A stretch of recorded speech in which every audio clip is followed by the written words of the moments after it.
यहाँ पर second paper है और सेकंड पेपर का एक तरह से ओवरऑल देखते हैं। देखो, ट्रू एंड फॉल्स ह्यूमर को किसने लिखा, बताइए। ट्रू एंड फॉल्स एक एस्से है, इसको जोसेफ एडिसन ने 1711 में पब्लिश करवाया था। अच्छा, ट्रू एंड फॉल्स ह्यूमर को जोसेफ एडिसन ने लिखा था और कब पब्लिश करवाया था? 1711 ईस्वी में। और इसके बारे में थोड़ा बताएंगी शॉर्ट में, कुछ आइडिया है आपको? हाँ, इन्होंने जैसे ट्रू एंड फॉल्स ह्यूमर में जोसेफ एडिसन ने ह्यूमर के बारे में बताया है और ह्यूमर के साथ साथ दो तरह के ह्यूमर के बारे में बताया, ट्रू ह्यूमर और फॉल्स ह्यूमर। लेकिन ये ना तो मतलब ये ट्रू और फॉल्स ह्यूमर में से किसी एक को मतलब ज्यादा प्रायोरिटी नहीं देते हैं, ये इन दोनों को मिलाकर एक मिक्स बिट की मतलब इन्होंने बनाया अपना खुद का और उसी पे इनको भरोसा था और उसी को ये सही मानते थे। ओके, मतलब ट्रू एंड फॉल्स ह्यूमर में ट्रू ह्यूमर और फॉल्स ह्यूमर के बारे में बताया गया है और जोसेफ एडिसन ने इन दोनों का ब्लेंड कर दिया, मतलब मिक्स ह्यूमर का यूज किया है ना। चलिए नेक्स्ट बताइए, ऑन जुडिशियस फ्लैटरी को किसने लिखा? रिचर्ड स्टील ने लिखा इसको। रिचर्ड स्टील ने कब पब्लिश हुआ ये चीज? ये 1610 में पब्लिश हुआ, टेटलर में। 1710 ईस्वी में पब्लिश हुआ। अरे सॉरी 1710, सॉरी 1710 ईस्वी पब्लिश हुआ था। और कौन सी मैगजीन में, कौन से एस्से, पीरियोडिकल एस्से में? द टेटलर में हुआ था। इसमें किस बात की बात की है? इसमें किस बारे में बात की गई है? इसमें ये तो नहीं पता किस बारे में बात की, लेकिन ये वीक में 3 बार आती थी और ये एक पीरियोडिकल एस्से है। इसमें फ्लैटरी के बारे में बात हुई है। इसमें जुडिशियस फ्लैटरी में, फ्लैटरी पर मैं टेटलर के बारे में बोल रही हूँ। नहीं, फ्लैटरी। और फ्लैटरी में दो तरह की फ्लैटरीज को बताया इन्होंने कि जुडिशियस फ्लैटरी क्या है, इनजुडिशियस फ्लैटरी क्या है, और फिर इन्होंने फ्लैटरी की स्पीसीज के बारे में बताया है। और फ्लैटरी मतलब एक तरफ इन्होंने इसको अच्छी भी बताई है और बुरी भी बताई है। चलो नेक्स्ट बताइए, अ वैलिडिक्शन फॉरबिडिंग मॉर्निंग और कैनोनाइजेशन, ये दो पोयम है।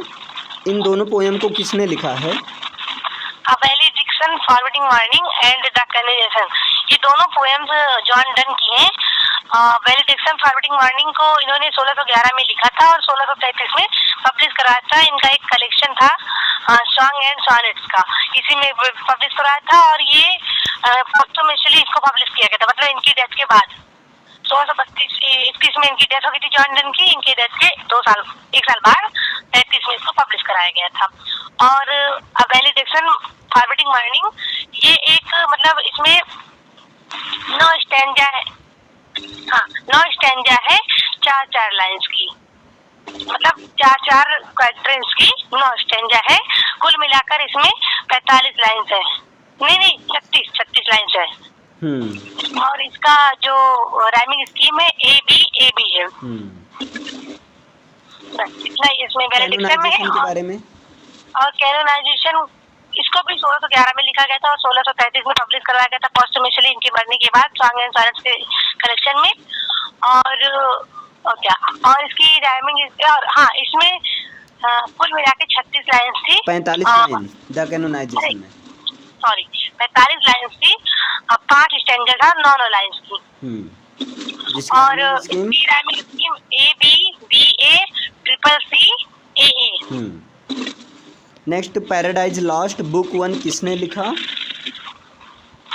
पैराडाइज लॉस्ट बुक 1, 2, 3, 10, 12 जितने भी थी सारा लिखा था इन्होंने, जॉन मिल्टन ने। पैराडाइज लॉस्ट में फॉल ऑफ द मैन के बारे में बताया गया है और मैन डिसोबीडियंस के बारे में बताया गया है। इसको सबसे पहले पब्लिश कराया गया था 1667 में, जब इसमें 10 किताबें थी, सिर्फ 10 किताबें थी, तब 1667 में पब्लिश कराया गया था। फिर दोबारा एक बार रीपब्लिश कराया गया था 1674 में, तब इसमें 2 बुक और जोड़ दी गई, मतलब कुल मिला के 12 बुक हो गई थी। ओके, नेक्स्ट बताओ, the rape of the lock किसने लिखा और कब पब्लिश करवाया गया? Rape of the lock Alexander pope का एक मतलब सटायरिकल और एपिक है, पोएम है। इसमें इन्होंने नहीं, इसको इन्होंने 3 फॉर्म में पब्लिश करवाया है। सबसे पहले इन्होंने 1712 में पब्लिश करवाया, जिसमें 2 कैंटोस थे। फिर उसके बाद 1714 में पब्लिश करवाया, जिसमें 2 कैंटोस प्लस और 3 कैंटोस जोड़ दिए, मतलब कुल मिला के 5 कैंटोस हो गए। फिर उसके बाद इन्होंने 1717 में पब्लिश करवाया, फिर 5 कैंटोस प्लस क्लैरिसा, इसी वर्ग की एक कैरेक्टर है, इनकी एक स्पीच इसमें दी थी इन्होंने, उसको भी इसमें जोड़ दिया। तो कुल मिलाकर इन्होंने 1717 में 5 जो कैंटोस और क्लैरिसा की स्पीच को इसमें पब्लिश करवाया है। रेप ऑफ द लॉक कौन से रियल इंसिडेंट पर बेस्ड है? हाँ, ये एक मतलब छोटे से इंसिडेंट पर बेस है कि एक लेडी थी एराबेला नाम की, और एक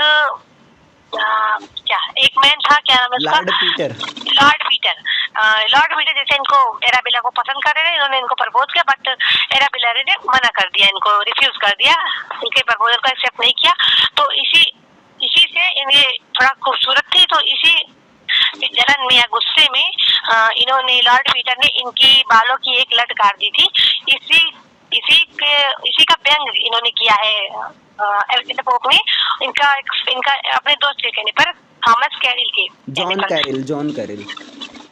कैरिल, सॉरी जो भी हो वही। अच्छा, नेक्स्ट बताइए, द डचेज ऑफ माल्फी को कब, किसने, कहाँ, कैसे, कब, क्या लिखा, जो कुछ भी। डचेज ऑफ माल्फी एक ड्रामा है, जिसको कि 1612 या 1613 के बीच में लिखा गया था। 1612 से 1613 के बीच में लिखा गया था। जॉन वेबस्टर एक फेमस ड्रामेटिस्ट है, इनके द्वारा लिखा गया था, और इसको सबसे पहले पब्लिश करवाया गया था 1623 ईस्वी में। ठीक है। और पहली बार कब परफॉर्मेंस करवाया गया था? 1614 ईस्वी में। 1614 में परफॉर्मेंस करवाया गया, 1623 में इसको पब्लिश करवाया गया था, जॉन वेबस्टर ने लिखा था। चलो, ये ट्रेजेडी है, कॉमेडी है, क्या है डचेज ऑफ माल्फी? एक ट्रेजेडी है। हाँ, ट्रेजेडी है। चलो next, the way of the world को किसने लिखा? The way of the world इसको विलियम कांग्रेव ने लिखा है। इसको लिखा था इन्होंने 1699 से 1700 के बीच में लिखा था, और पहली बार इसको पब्लिश करवाया गया था 1700 में। और इसका फर्स्ट परफॉर्मेंस इसको नहीं याद रहा, इसका तो नहीं पता कि the way of the world जो है 1699 से 1700 में लिखा गया था, और 1700 में पब्लिश करवाया गया था। फर्स्ट परफॉर्मेंस वही बीच में हुआ था, मतलब उसका 1700 में ही हुआ था। नेक्स्ट, हाँ बताओ। ये कॉमेडी है, और इसका जो सेटिंग है वो लंदन रखी गई है। इसमें जैसे इसकी थीम है लव एंड मनी, और ये मतलब वही मनी पे ज्यादा, लव और मनी दो चीजों पे फोकस है ये पूरी स्टोरी। और इसमें जो इसका दूसरा नाम है क्या, word as a conceit, the play of deceit. हाँ, द प्ले ऑफ डिसीट। अच्छा, नेक्स्ट बताइए, मॉल फ्लैंडर्स कॉमेडी है, कॉमेडी में ये पहले सुन लो, कॉमेडी ऑफ मैनर्स है। चलो next, the way of the world जो है कॉमेडी ऑफ मैनर्स है। मॉल फ्लैंडर्स के बारे में बताइए। मॉल फ्लैंडर्स इसको लिखा गया था, कब लिखा गया? मॉल फ्लैंडर्स इसका लिखने का तो नहीं पता, बस पब्लिश हुआ था मॉल फ्लैंडर्स 1722 में। 22 में, हाँ। और ये एक नॉवेल है। ये एक नॉवेल है, और इसमें एक जैसे मॉल फ्लैंडर्स नाम की लेडी थी, इसकी क्रिमिनल, मतलब ये क्रिमिनल थी, जान लो। अच्छा, मॉल फ्लैंडर्स जो है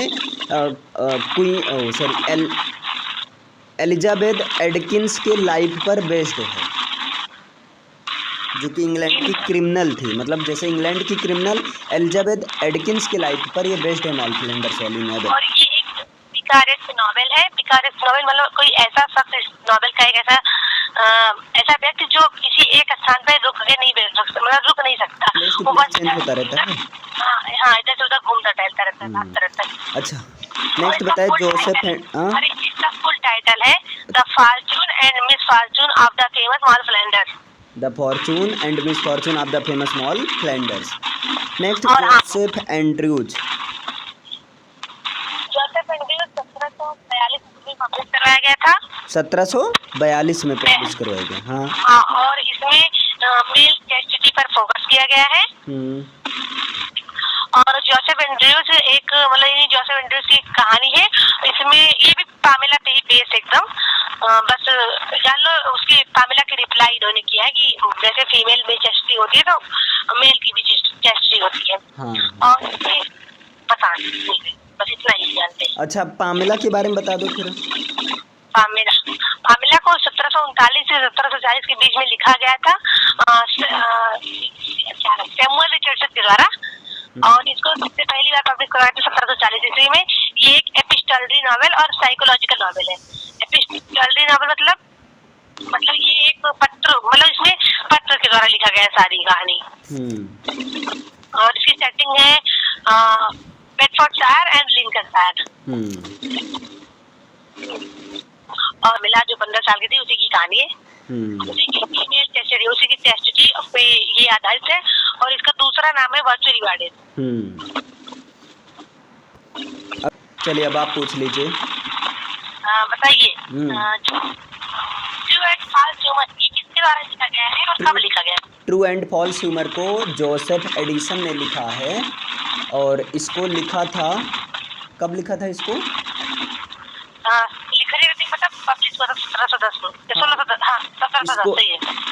ट्रू एंड फॉल्स ह्यूमर 1710 में पब्लिश नहीं हुआ था, 1711 ईस्वी में पब्लिश हुआ था, और 1710 में ऑन जुडिशियस फ्लैटरी पब्लिश हुआ था।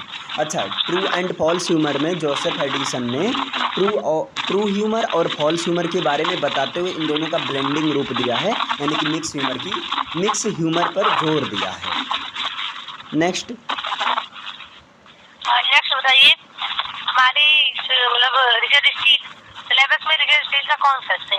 रिचर्ड स्टीले, जिनको पीरियोडिकल एसेइस्ट कहा जाता है, तो रिचर्ड स्टीले ने ऑन जुडिशियस फ्लैटरी एसे लिखा है, मतलब ये है एसे का नाम है ऑन जुडिशियस फ्लैटरी, जिसमें ये जैसे एस्पेक्ट्स ऑफ फ्लैटरी की बात किए हैं और डिफरेंट काइंड्स ऑफ फ्लैटरी या डिफरेंट काइंड्स ऑफ फ्लैटर्स की बात किए हैं, और जिसमें इस एसे में मेन रूप से जुडिशियस फ्लैटरी के ऊपर चर्चा की है, क्योंकि जुडिशियस फ्लैटरी जो है एक पॉजिटिव सेंस में यूज की जाती है।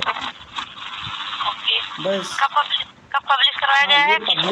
ये पब्लिश हुआ था 1709 ईस्वी में टाटलर में आया था ये चीज़, लेकिन 1710 ईस्वी में ये पब्लिश करवाया गया।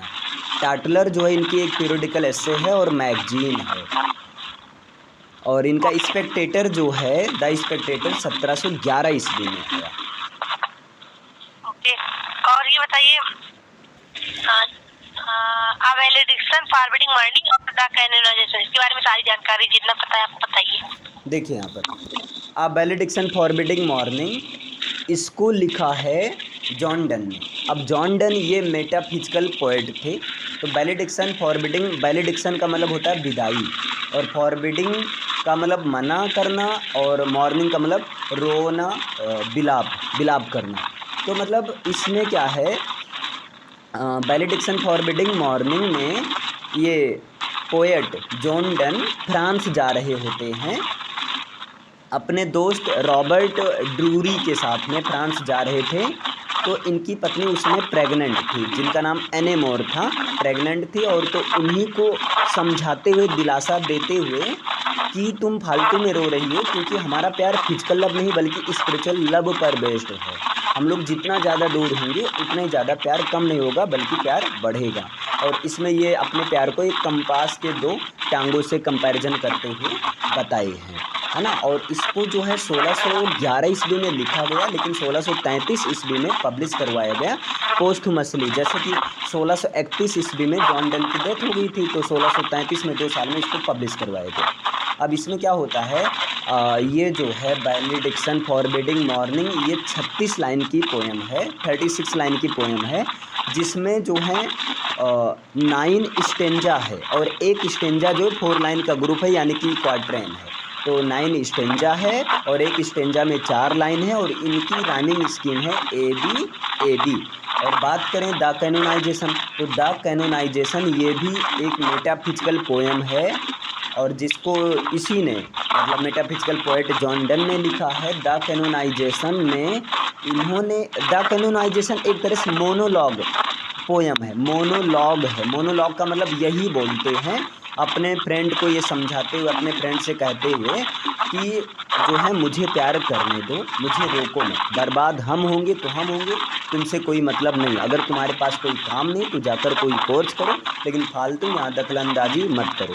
हम मानते हैं कि लोग हमें नहीं याद करेंगे, लोग चर्च में नहीं दफनाएंगे, कुछ भी मतलब बहुत ज़्यादा, लेकिन हमारे मरने के बाद में हमें कैनोनाइज कर दिया जाएगा, संत की उपाधि से दर्शाया जाएगा। हज़ारों देशों से मतलब दूर दराज देशों से लोग आएंगे और हमारे प्यार की निशानी को बताएंगे कि इनका प्यार जो स्पिरिचुअल मतलब एक बेस्ड था, अच्छे से था, लेकिन आज का प्यार जो है रेज में बदल गया, गुस्से में बदल गया है। तो मतलब इन्हीं सब के बारे में। और द कैनोनाइजेशन 45 लाइन की पोएम है, जिसमें 5 स्टेंजा हैं, एक स्टेंजा में 9 लाइन है, जिसका राइमिंग स्कीम है ABBA और CCC मतलब CCC। तो ABBA CCC ये इसका राइमिंग स्कीम है। नेक्स्ट 1633 में ये पब्लिश हुई थी। और हाँ, सॉन्ग्स एंड सोनेट नाम के कलेक्शन में ये दोनों पोएम सॉन्ग्स एंड सोनेट नाम के कलेक्शन में पब्लिश हुई। पैराडाइज लॉस्ट बुक फर्स्ट, इसको कब लिखा गया था और कब पब्लिश किया गया था? हाँ, पैराडाइज लॉस्ट पहला नंबर तो जॉन मिल्टन का एक मैग्नम ओपस यानी कि मास्टरपीस वर्क है।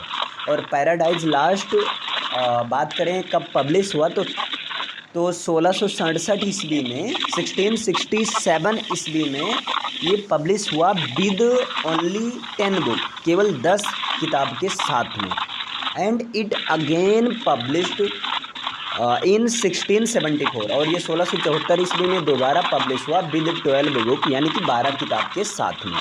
और पैराडाइज लास्ट जो है ये बिब्लिकल स्टोरी पर बेस्ड है। बिब्लिकल स्टोरी में एक फॉल ऑफ द मैन नाम के सब्जेक्ट को उठाया गया है, जिसमें loss of garden of Eden के बारे में बताया गया है, man fall of the man के बारे में बताया गया है कि किस तरह से जो है how to existence the man on the earth, मतलब मैन पर अर्थ पर मैन का एग्जिस्टेंस कैसे हुआ है ना। और how to achieve the morality the man, मतलब इंसान ने मोर्टल को कैसे प्राप्त किया, क्योंकि इसके पहले इंसान इमोर्टल हुआ करता था। आई होप इतना इनफ है ना अभी के लिए। Next the rape of the log, ये जो है अलेक्जेंडर पोप का एक सैटारिकल पोएम है ना। और the rape of the log की बात करें तो इसको 1712 में पब्लिश किया गया विद ओनली 2 कैंटोज, केवल 2 कैंटोज के साथ में। इट अगेन पब्लिश्ड इन 1714 मतलब 1714 ईस्वी में ये फिर पब्लिश हुआ, और वो भी कितने कैंटोज के साथ में, 2 + 3 कैंटोज के साथ में, मतलब 3 कैंटोज और आए। फिर it again finally published in 1717, ये 1717 ईस्वी में फिर से पब्लिश हुआ, और जिसमें 2 + 3 कैंटोज तो थी ही, लेकिन इसके साथ में क्लैरिसा के स्पीच को भी इसमें ऐड कर लिया गया है। यहाँ पर क्लैरिसा जो है ऐसे वुमेन के एक जो है फिजिकल ब्यूटी पर जोर ना देकर एक इनर ब्यूटी की बात की है क्लैरिसा के स्पीच में, यही सब बातें बताई गई हैं। अच्छा, रेप ऑफ द लॉग की बात करें तो रेप ऑफ द लॉग एक छोटी सी इंसिडेंट है, हिस्टोरिकल कैरेक्टर एराबेला फार्मर और जो है लॉर्ड पीटर पर बेस्ड है।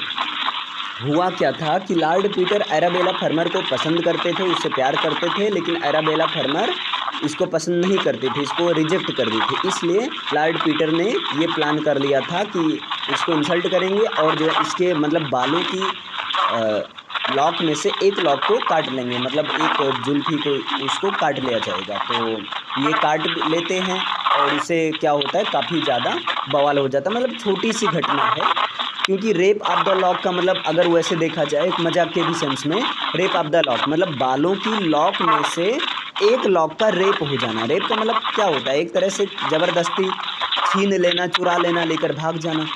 तो वही चीज़ यहाँ भी होता है, मतलब बिना उसके परमिशन के काट लेता है। और ये जो है रेप ऑफ द लॉक तो सैटारिकल है और अलेक्जेंडर पोप अपने समय के एक रिप्रेजेंटेटिव एज हैं और उस समय ऑगस्टिन एज चल रहा था। लिटरेरी पीरियड की बात करें तो ऑगस्टिन एज चल रहा था। अरिस्टोक्रेट्स फैमिली के लोगों को सैटायर इन्होंने किया है। इसमें इन्होंने स्पिरिट का यूज करते हुए इसको एक छोटी सी बात को जो एक एपिक के फॉर्म में रिप्रेजेंट कर दिया है। क्लियर?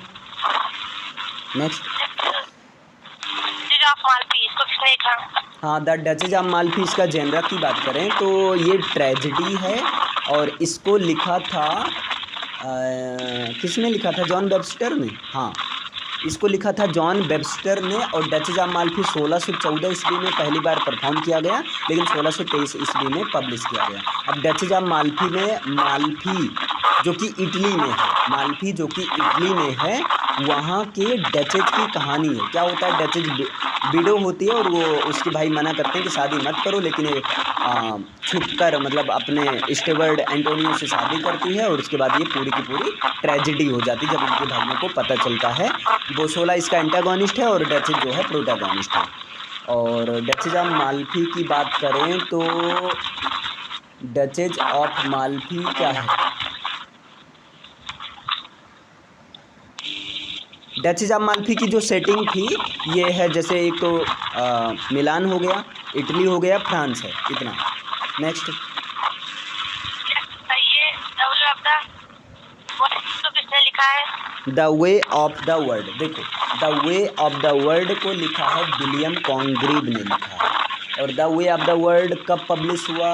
आई डोंट रिकॉल क्या है, कब पब्लिश हुआ था the way of the world? 1700 में।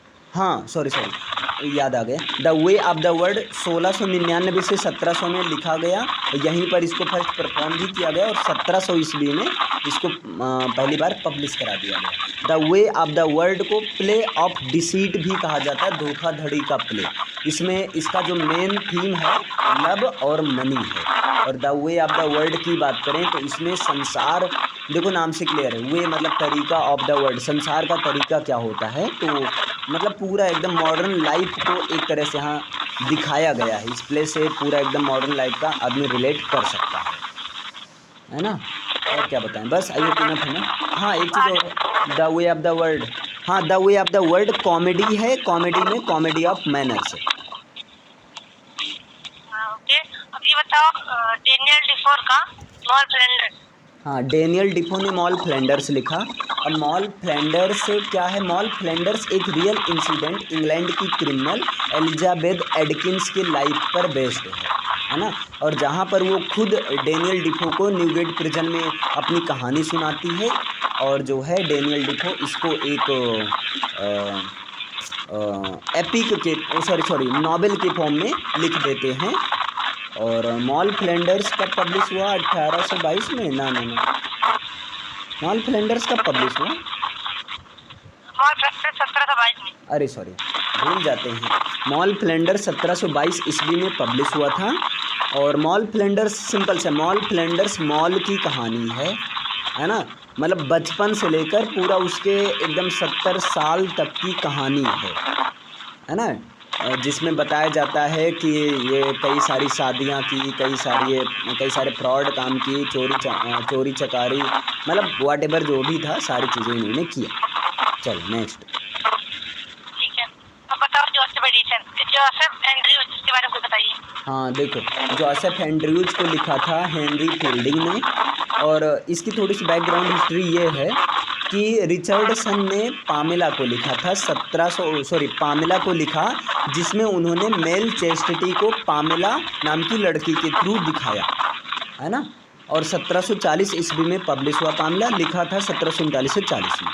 लेकिन क्या होता है, हेनरी फील्डिंग ने 2 साल बाद यानी कि 1742 में ये कहते हुए कि ऐसा नहीं कि मेल पाक नहीं होते, मेल भी पाक होते हैं, मेल भी अपनी वर्जिनिटी, अपनी चेस्टिटी को बचा कर रखना चाहते हैं। तो इसके लिए उन्होंने जोसेफ एंड्रयूज जो है नॉवेल लिखा। और जोसेफ एंड्रयूज के थ्रू उन्होंने मेल चेस्टिटी को फोकस में लाया है। और हाँ, एक चीज़ और है, देखो अब पामेला जो है एपिस्टोलरी नॉवेल में लिखा गया है, एपिस्टोलरी नॉवेल के फॉर्म में मतलब लेटर के थ्रू, और जोसेफ एंड्रूज और मॉल फ्लैंडर्स ये जो है पिकारेस्की नॉवेल है, मतलब प्लेस टू प्लेस चेंज होता रहता है। और बस यार अच्छा चलिए बताइए, पैराडाइज लास्ट में कौन कौन से कैरेक्टर हैं, कैरेक्टर लिस्ट बता दीजिए कौन कौन से हैं। पैराडाइज लॉस्ट, थोड़ा तेज बोलिएगा। सुनो एक सेक्टर नाम की मतलब हाँ रुकिए। बताइए बताइए। हाँ तो इसमें है कैरेक्टर्स, मतलब कैरेक्टर्स ऑफ पैराडाइज लॉस्ट है ना। तो पैराडाइज लॉस्ट में इन्होंने गॉड को रखा है, और एडम और ईव ये दो कैरेक्टर्स हैं। और इसमें एक एंजल है सतन नाम का, वो जो कि एंटागोनिस्ट भी है, मतलब ऐसा तो इसको प्रोटागोनिस्ट भी है क्योंकि सारी कहानी इसी के इर्द गिर्द घूमती है, बट एंटागोनिस्ट है, विलन का काम किया है इसमें। और इसमें मतलब इनके साथ में बहुत सा 2-4 एंजल थे, और एक एंजल का नाम था वीरदेव, ये भी बैड वाले में था। बस यही सब लिखा मैंने। और गॉड ऑफ सन, अरे सन ऑफ गॉड था। और यू था। अच्छा नेक्स्ट बताइए, the rape of the lock में कौन कौन से कैरेक्टर हैं? रेप ऑफ द लॉक, इसमें सबसे पहली कैरेक्टर है तो बेलिंडा, बेलिंडा जो कि एराबेला, हाँ जो कि एराबेल, हाँ नेक्स्ट जो एराबेला की मतलब क्या एराबेला की एराबेला रिप्रेजेंट करती है, हाँ रिप्रेजेंट करते हैं। और दूसरे हैं बैरन जो लॉर्ड पीटर को रिप्रेजेंट करते हैं। और तीसरे कैरिल, ये वही जॉन कैरिल है, उनके विलियम के दोस्त, एलेक्जेंडर पोप के फ्रेंड। हाँ। और इसमें गॉडेस भी हैं, और एक म्यूज मतलब है, गॉडेस एक म्यूज होती है। और एक शॉक है जो कि बेलिंडा का लैब डॉग है। और एरियल है, एरियल में एक पहली एरियल, एक तो एरियल है, और फिर दूसरी अम्ब्रियल, ये सारी चिल्प और जीनोम है। दूसरा अम्ब्रियल, फिर तीसरा ब्रिलियंट, और मोमेंटीला, क्रिस्टिशा ये है। और एक क्लैरिसा नाम की लेडी है जो कैंची देती है उनको, बैरन को। और एक थेलेस्ट्रिस है, ये मतलब बेलिंडा की फ्रेंड होती है। और ये एक सरप्ल्यूम है जो थेलेस्ट्रिस के मतलब लवर होते हैं, ये लोग हैं। अच्छा नेक्स्ट बताइए, डचेस ऑफ माल्फी में कौन कौन से कैरेक्टर हैं? डचेस ऑफ माल्फी में पहली कैरेक्टर डचेस ऑफ माल्फी और उनके दो भाई, अरे फर्डिनेंड एंड कार्डिनल, और उनका हस्बैंड एंटोनियो, और फर्डिनेंड का जासूस क्या नाम था उसका, बोशोला, जो मतलब मेन है उसमें एंटागोनिस्ट में। और उनकी नौकरानी थी कैरियोला, और उनके शन है दो, और एक उनका फ्रेंड है उनके हस्बैंड का, एंटोनियो का फ्रेंड है डेलियो। बस। और एक जूलिया नाम की लड़की थी जो कि कार्डिनल की मिस्ट्रेस थी, और जूलिया का हस्बैंड। किसका हस्बैंड? जूलिया का हस्बैंड थोड़ी, जूलिया का हस्बैंड कैस्ट्रेसिया था। हाँ उसी को बोल रहे हैं, उसका एक हस्बैंड भी था ना, ये बोले मैंने ना। हाँ। अच्छा नेक्स्ट बताइए, the way of the world में कौन कौन से कैरेक्टर हैं? The way of the world इसमें है एक वो क्या नाम है, सबसे पहले तो है मिस्टर, ये नाम है ना, मिराबेल। हाँ मिराबेल, पहले मिराबेल है, फिर इनकी जो पहली फर्स्ट मिस्ट्रेस थी मिस एराबेला, एराबेला फेनॉल, फिर इनके हस्बैंड है मिस्टर फेनॉल, और एक फॉइबल नाम की नौकरानी जो लेडी विस्फोर्ट के यहाँ काम करती थी। लेडी विस्फोर्ट है जो कि मिराबेल की माँ है, एराबेल की माँ है। और मिलावेंट नाम की एक लेडी है, उसकी आंट है। और ये बाद में मिराबेल जो है ये मिलावेंट से शादी करना चाहता है। और इसमें एक मिसेस मार्गोट है जो कि लेडी विस्फोर्ट की फ्रेंड होती है, और मिस्टर फेनॉल की मिस्ट्रेस होती है। हाँ, और मिस्टर फेनॉल की मिस्ट्रेस होती है।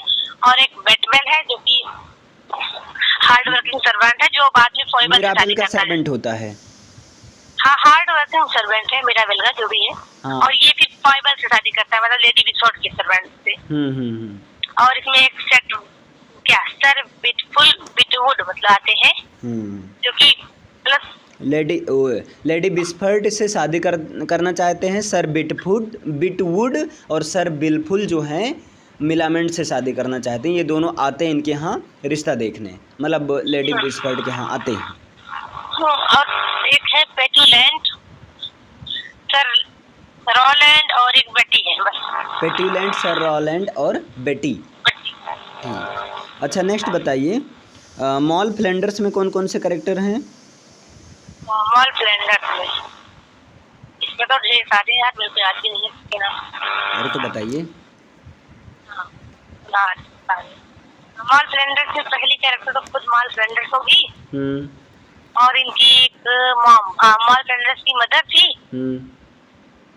और एक जिनसे इनकी पहली शादी हुई थी रॉबर्ट, जिसको रॉबिन कहते हैं, इनका पहला हस्बैंड, और एक दूसरा हस्बैंड था ट्रैपर, तीसरा कैप्टन जिसको प्लांटेशन ऑनर कहते थे, और एक जेंटलमैन था, और एक इनका चौथा हस्बैंड था जेमी लंकाशायर हस्बैंड, हाँ। और फिर पांचवे हैं बैंकर, और फिर हम्फ्री कोई थे। हम्फ्री इनका लड़का था जो कि इनके हाफ ब्रदर प्लांटेशन ऑनर से पैदा हुआ था। हेलो, ठीक है। और इसके बाद में यहाँ पर नर्स थी, और फिर एक रिच मैन जिसके दो लड़के थे, एल्डरसन और यंगरसन। हाँ, जो एल्डर था उससे पहले इनका मतलब अफेयर होता है, लेकिन बाद में शादी होती है रॉबर्ट से। हाँ, यंगरसन से होती है। अच्छा नेक्स्ट बता दीजिए, पामिला में कौन कौन से कैरेक्टर्स हैं? पामिला में पामिला खुद है, और उनके माता पिता मिस्टर एंड मिसेज एंड्रयूज, और लेडी बी जिनके यहाँ काम करती है मतलब, और लेडी बी का बेटा मिस्टर बी, और वहाँ की नौकरानी बेडफोर्डशायर की नौकरानी मिसेज जर्विस, और फिर लिंकन शायर जाती है, तो वहाँ की नौकरानी थी मिसेज जर्विस ज्यूकस है वहाँ पे ज्यूकस थी। यहाँ पर मिसेज जर्विस थी, और वहाँ पे ज्यूकस थी, मिस ज्यूकस। और फिर वहाँ पे इनकी मुलाकात होती है मिस्टर विलियम से, और और वहाँ पे दो कैरेक्टर थे, क्या थे? एक नन के रूप में खुद आते हैं मिस्टर बी, और दो कैरेक्टर होती हैं जो इनकी पहली मिस्ट्रेस थी मिस्टर डैली गॉडफ्रे, और उनकी लड़की मिस गुडविन, और इनकी बहन का नाम था लेडी डेवर्स। बस इतने कैरेक्टर। चलो, अब जोसेफ एंड्रूज के कैरेक्टर्स। चलो, जोसेफ एंड्रूज के कैरेक्टर्स हम बता दे रहे हैं। जोसेफ एंड्रूज थे, है ना, और सर थॉमस बूबी थी जो कि जोसेफ एंड्रूज के मालिक थे। लेडी बूबी थी जो कि थॉमस बूबी की पत्नी थी। मिस्टर अब्राहम एडम्स थे जो कि एक क्लर्जीमैन थे। फैनी गुडविल थी जो कि जोसेफ की मतलब बिलब्ड हैं, प्रेमिका हैं। मिसेज स्लिपस्लॉक हैं जो कि लेडी बूबी की नौकरानी हैं। और पीटर पाउंस हैं, स्टीवर्ड जो हैं, और मिस्टर बूबी हैं, है ना, जो कि सर थॉमस बूबी के नेफ्यू हैं। पामिला एंड्रयूज हैं जो कि जोसेफ एंड्रयूज की पत्नी हैं। हाँ, सॉरी, बहन है, मिस्टर बूबी की पत्नी है ना। और Mr and Mrs Tow wouse हैं जो कि मास्टर ऑफ इनके हैं। बेटी हैं जो कि इनकी नौकरानी थी। और लियोनोरा है, और कौन कौन है, बहुत हैं यहाँ। लियोनोरा हैं, पैडलर हैं, स्पोर्ट्समैन हैं, हंटरमैन है आदि। क्लियर? इसको तैयार कर लेना, हमको बताना, ठीक? चलिए हाँ पूछिए। वे ऑफ द वर्ल्ड का बताइए। हाँ, the way of the world में क्या कौन कौन से कैरेक्टर हैं? हाँ जी, कैरेक्टर इसमें मिराबेल है ना, और मिराबेल की मिस्ट्रेस एराबेला हैं, मिस एराबेला हैं। अब इसके बाद में इधर मिराबेल मिस एराबेला हो गए। लेडी बिस्फर्ट हैं, और लेडी बिस्फर्ट मिस एराबेला की मम्मी होती हैं। और मिलामेंट हैं जो कि लेडी बिस्फर्ट की एक नीस होती, भतीजी होती है ना। और जो है मिस्टर फिनॉल हैं, मिस्टर फिनॉल की शादी होती है मिस एराबेला से, तो मिस एराबेला को मिसेज फिनॉल भी कहा गया है। मिसेज मारवुड हैं जो कि मिस्टर फिनॉल की मिस्ट्रेस हैं, ठीक। और इसके बाद में लेडी बिस्फर्ड की नौकरानी फॉइबल है, और इधर मिराबेल का नौकर बेलबेट है। इन दोनों की शादी हो जाती है बेलबेट और फॉइबल से। इसके बाद में वो सर बिटफुल हैं और बिटवुड हैं, दो करेक्टर, सर बिटवुड और सर बिलफुल। बस आई होप हो गया ना। हाँ अब ये बताओ डचेज ऑफ माल्फी की सेट। हाँ, डचेज ऑफ माल्फी में कौन कौन से, तो देखो डचेज ऑफ माल्फी में पहला तो करेक्टर डचेज ही है, माल्फी के डचेज है। इनके दो भाई फर्डिनेंड और कार्डिनल, डचेज की नौकरानी कैरियोला, डचेज का स्टेवर्ड एंटोनियो जिसे शादी कर लेती सीक्रेटली से, और कार्डिनल की मिस्ट्रेस जूलिया। जूलिया है पत्नी कास्ट्रेसियो की, कास्ट्रेसियो की पत्नी है जूलिया, है ना। और बोसोला जो कि स्पाई है, spy of cardinal and Ferdinand, मतलब कार्डिनल और फर्डिनेंड के लिए जासूसी करता है कि उसकी बहन उसके पीछे क्या करती है, मतलब, है ना। और जो है और कौन है, हो गया कि नहीं पूरा? और तो क्या, चलिए फिर नेक्स्ट पूछिए। नेक्स्ट है पामेला के बारे में बताइए। हाँ, पामेला में पहला कैरेक्टर पामेला ही है जो कि 15 साल की लड़की है। पामेला का मालिक है मिस्टर बी। पामेला के मम्मी पापा हैं Mr Andrews and Mrs Andrews. और पामेला पहले बेडफोर्ड शायर में मिस्टर बी के यहाँ काम करती है ना। तो बेडफोर्ड शायर में नौकरानी है मिसेज जर्बिस, और बेडफोर्ड शायर में जो मिस्टर बी यानी कि मालिक की माँ का नाम है लेडी बी। लेडी बी की डेथ हो जाती है तो मिस्टर बी ही सब बागडोर अपने हाथ में ले लेता है। इसके बाद में लिंकन शायर में जो नौकरानी है उसका नाम है मिसेज जेउकिस, JEWKES, मिसेज जेउकिस पढ़ लेना। और इसके बाद में वहाँ पर एक पार्सन है, पार्सन का नाम है मिस्टर विलियम्स, ठीक। और नन है, नन हाँ, ओ मिस्टर विलियम्स थे, है ना।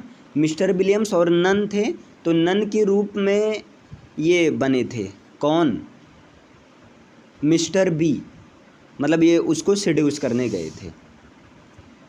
और जो है मिस्टर बी की शादीशुदा बहन उसका नाम था लेडी डेवर्स, और मिस्टर बी की पहले वाली जीएफ मतलब मिस्ट्रेस का नाम था मिसेज गॉडफ्रे, और जिनका एक बेबी भी हुआ था उस बेबी का नाम था मिस गुडबिन। ये तो था ना, मिस गुडबिन था। बस हो गया। और जोसेफ एंड्रयूज के बारे में बता ही दिए आप। हाँ, अब डचेज ऑफ माल्फी हुआ, मॉल फ्लैंडर्स इनके बारे में बताइए कैरेक्टर्स। मॉल फ्लैंडर्स में पहली कैरेक्टर मॉल है, मॉल फ्लैंडर्स है। मॉल फ्लैंडर्स की क्रिमिनल मदर है जो कि जेल में इसका जन्म हुआ था। फिर जेल के बाद में मॉल फ्लैंडर्स जिप्सीज हैं जो कि 3 साल तक पालते हैं मॉल फ्लैंडर्स को। फिर उसके बाद में नर्स है जो कि इसके बाद एडॉप्ट करती है मॉल फ्लैंडर्स को, नर्स नीडल वर्क सिखाती है। इसके बाद में एक मजिस्ट्रेट है जो कि एक चैरिटी केस में लेकर इनको जो है नर्स के पास रख देता है ना। फिर इसके बाद में जैसे 14 साल के में नर्स की डेथ हो जाती है तो एक रिच फैमिली है वो इसको अडॉप्ट करती है। रिच फैमिली में 2 बेटे हैं, एल्डर सन और यंगर सन। एल्डर सन इनको मिस्ट्रेस बनाता है, यंगर सन से ये शादी करती हैं। फिर आगे चलकर इनका पहला हस्बैंड होता है रॉबिन, मतलब यही यंगर सन जिसका नाम था रॉबिन या रॉबर्ट। फिर इनका दूसरा हस्बैंड होता है ड्रैपर जो कि एक ट्रेडमैन होता है। फिर इनका तीसरा हस्बैंड होता है plantation owner, captain plantation owner होता है जो कि बाद में पता चलता है इसका हाफ ब्रदर है। फिर इसके बाद इनका चौथा हस्बैंड जेमी या जेम्स या जिनको माई लंकाशायर हस्बैंड भी ये कहती थी, माई लंकाशायर हस्बैंड, है ना। जिसको मॉल से सच्चा प्यार होता है और अल्टीमेटली जब 70 साल की उम्र में ये जो है जैमी के साथ में रहने लगती है। फिर इनका जो है 5वां हस्बैंड होता है बैंकर। फिर इसके बाद में यहाँ पर एक जेंटलमैन है जिसके मिस्ट्रेस बनती है। फिर आगे जो है ये हो गया, हाँ, इनकी माँ मॉल्स की मदर, जो कि मदर इन लॉ की फॉर्म में बाद में मिलते हैं, बाद में पता चलता है इन्हीं की माँ है। और जो हाफ ब्रदर प्लांटेशन ऑनर से इनको एक लड़का पैदा होता है, हम्फ्री है ना। और यहीं पर एक और कैरेक्टर है, वो जो है इनके इल्लीगल बच्चों को प्रेगनेंसी को मैनेज करती थी, जो इल्लीगली होता था। नाम नहीं याद आ रहा है, क्या नाम है? इनकी फ्रेंड है कुछ। हाँ, उसका नाम था मिसेज जर्विस, जो कि क्रिमिनल फ्रेंड थी, क्रिमिनल अंडरवर्ल्ड में लाई थी और इनके इल्लीगल बच्चों को ये मैनेज करती थी, इल्लीगल बच्चों को, इल्लीगल प्रेगनेंसी को। क्लियर? और नेक्स्ट बस, नेक्स्ट तो क्या बचा? Rape of the lock. हाँ, रेप ऑफ द लॉक। और हाँ, रेप ऑफ द लॉक के कैरेक्टर बताइए। रेप ऑफ द लॉक में बेलिंडा है, जो कि एराबेला फर्मर को रिप्रेजेंट करती है। बैरन है, जो कि हिस्टोरिकल कैरेक्टर लॉर्ड पीटर को रिप्रेजेंट करते हैं। और जॉन कैरिल हैं, जो कि अलेक्जेंडर के फ्रेंड हैं। इसके बाद में क्लैरिसा है, जो कि वो कैंची देती है बैरन को और स्पीच भी देती है। और फिर यहाँ पर फिर कौन है? थेल्स ट्रिस हैं, थेल्स ट्रिस जो कि शूटर होते हैं। किसके शूटर होते हैं? थेल्स ट्रिस हैं, किसके शूटर हैं?